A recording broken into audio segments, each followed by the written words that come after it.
Hello, and a massive hello to everybody. Hope everybody's having a great weekend, a great Sunday. This is 50 Pips, rocking and rolling, 27th of November, 2016. No trade calls, no recommendations, response for their own stuff. We're here for educational purposes only. So, what's happening? I mean, not an awful lot is happening. We're coming off the back end of a holiday week, so I hope everybody's out of their digestive comas. And again, we'll have to see how the markets settle when the vols come back.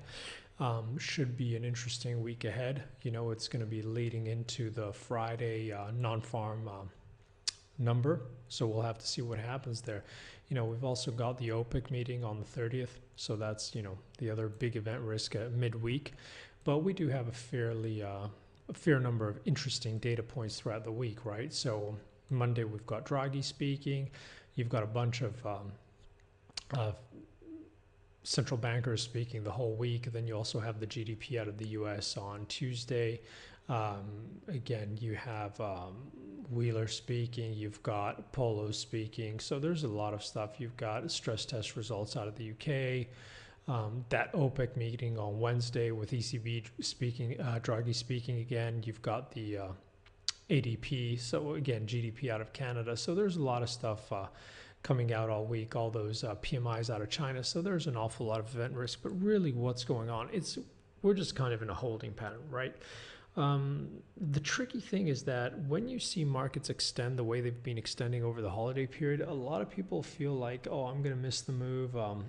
They feel tempted to chase, but usually, you know, these low vol ramps can give back just as quickly. So going back to the charts more specifically, and let's stop the rambling. ZBs. So we're going to go quite quickly because the same thing. ZBs, are these going to base or not, right? So we've been very bearish bonds, you know, from those 170s, right? And the roll has happened extremely aggressive into huge levels, right? And the only thing we've been saying is that the healthy thing would be to see some kind of a bounce. Now, we're just waiting for that healthy bounce. Now, are we going to get it? We'll have to see. But for now, our base case is still that, you know, as the market's trying to settle here, it probes lower, it can't get any traction. It probes lower, it can't get any real traction. So again, the bounces will likely be shallow. You know, we think 155s, 158s would be extremely constructive. 161, a lot of people would probably consider a gift from the gods. But here, after such an aggressive move, you know, what we're trying to say, after what was whatever, 5 sigma, 6 sigma move to the downside, coming off the back of this, the healthy thing is to try and play for some kind of a bounce off key cyclical support. So of course it can continue to go down, but the problem is that in terms of context of what's just happened, the healthy play is to see some kind of retracement and to understand that that bounce is just likely going to be, unless something crazy comes out, right, on the news, it's likely just going to be a corrective bounce, and there are a lot of levels where it can hit, but, you know, most likely we'd be looking, this 4 hour, you know, this, you see all these moving averages will start to come back here. So either the first into 155s or that second into 158, 57s should most likely cap any bounce for a renewed attempt lower, right? When you're going on to the other charts, it's really all a dollar move, right? So negative close at highs on Thursday and a little bit of retracement. So is this going to hold? Does this have legs, right? That's the question. You know, multi-year levels, we break out. Most likely, if the break is strong, what happens? Any retracement would hold previous resistance as support and continue to try and test higher. But again, here, the healthy play, whether you're short or whether you're long, is to look for some kind of retracement to play the short side or some kind of retracement to get back into longs after you've taken some profit, right? And that's what's playing off across the board. And we just have to wait and see. We have to wait and see if this daily on Thursday, right, is going to continue to get some traction. And that's the same thing pretty much across the board, because if we look at something like, let's see, actually, let's do it this way. USD CHF on the daily, what's happening, right? Little pause. If we look at USD JPY, What's happening? A little pause, right? So you can go back and look at the previous videos or the blog. The charts are all the same. The levels are all the same. There's no point going through everything. I think one of the there's two things which really grab our attention, which we think are particularly interesting. One is, and again, in the context of these healthy corrections, is silver. We think silver is in a particularly interesting support here, even though gold looks like it's trying to bounce. It's trying to stabilize a little bit after it took out a lot of back and fill action. We think silver is approaching or already in a very interesting support here into the 16, 14s. We'd expect this to be fairly solid support, right? So this is a very interesting chart from us.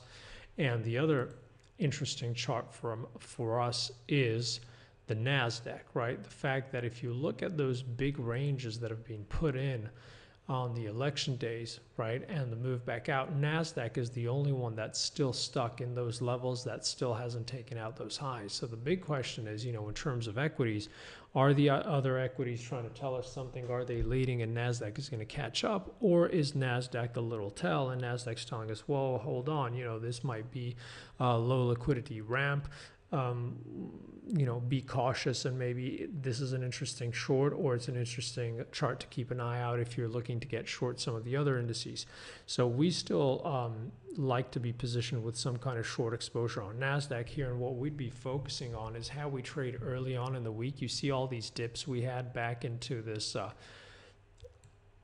48, 30s, you know, catching a bid. So if that goes, we would expect the move back into these lower levels and potentially all the way back into those lows to come fairly quickly. And translating that into the ES, right, you see after we've ramped out of this range on the ES, we've had this slow stairway to heaven, whatever you want to call it, right? Keep in mind that these kind of ramps on lower and lower volume, they can extend longer than you can stay solvent by being stubborn trying to short it. But when the vol comes in, if this lets go, the move back down into this range can come quicker than you can blink. And in the same way that the grind higher doesn't really mean that much from a longer term perspective, a move back into this range when vols come back doesn't really mean that much. The game is still played here, right? And this is the key area to focus on. Wait until the vols come in, and you know that should be when things get interesting again. Apart from that, on the other charts, there's not that much going on. You know, euro's bouncing exactly where we'd expect it to bounce. Key level, any kind of rally is probably going to be corrective. You know, I suspect a lot of people don't think it'll ever make a way back to 107s. We would not be surprised to see it back into 107s or even into 108s, and it doesn't change the bigger, longer term bearish outlook, but it's bouncing exactly where we'd expect it to bounce. Kiwi, what's happening on Kiwi? It's come back into an interesting zone. So if anything, you know, it's bouncing where we'd expect it to bounce, right? Interesting zone, 200 moving average, bottom of that channel, a lot of different supports coming in. Gold, as we said, trying to hold here. As long as it holds below that 1200, it's fairly heavy. But here's, you see how it's kind of stuck here, trying to probe for stops in the holiday session and then can't get any traction. So here, as long as these lows, you don't get daily closes below, we'd still expect to see some kind of corrective action coming. You know, where'd that come into? You know, 1200 pivotal. If that gets sold, then expect this to be very heavy for a move back into 1150s. If we start to get daily closes back above that 1200, then we would not be surprised to see us moving back into 1250, 1238 range. But at that point, we'd still expect that area to be resistance for the market to continue to try and press lower, unless something something comes out in terms of FOMC, something comes out in data. But you see, it's pretty much the same. It's pretty much the same trade across the board. We've got OPEC on 30th on Wednesday. We still expect it to disappoint. We're not positioned any direction. This being fairly interesting. We like to sell into this resistance, look for buying opportunities into this support and possibly look for buying opportunities back into this support. We're not very interested in doing anything in the middle of the range. So right here, we'd expect on deal, some kind of a deal, this to try and rip through yearly highs very, very quickly. No deal, we'd expect to see this try and take these lows out and back into the 38s, 35s equally quickly. That it could move to the upside, it could move to the downside if no deal. Not something we'd particularly want to participate actively there. So again, nothing too interesting to write home about in terms of new things. It's still the same dynamics and the same theme trying to play out. It's just taking some time. But again, all things being equal, is it surprising that it didn't have enough time to really play out last week with a holiday week? Not really, right? So game on. Stuff will get interesting this week. Let's see what happens. We'll be more than happy to update this. And heads up on the blog, guys. Might be a little bit surprised for everybody in terms of free sessions like this on Wednesday. So keep an eye on the blog. I'll be posting something there. And as usual, thank you so much for liking. Thank you so much for sharing. Thank you so much for all the comments. And again, for the guys who are paying attention, see you on Wednesday. If not, I'll see everybody else on next Sunday in the next YouTube video, or if you hit me up on Twitter. Have an awesome one. Thank you. Bye-bye, guys.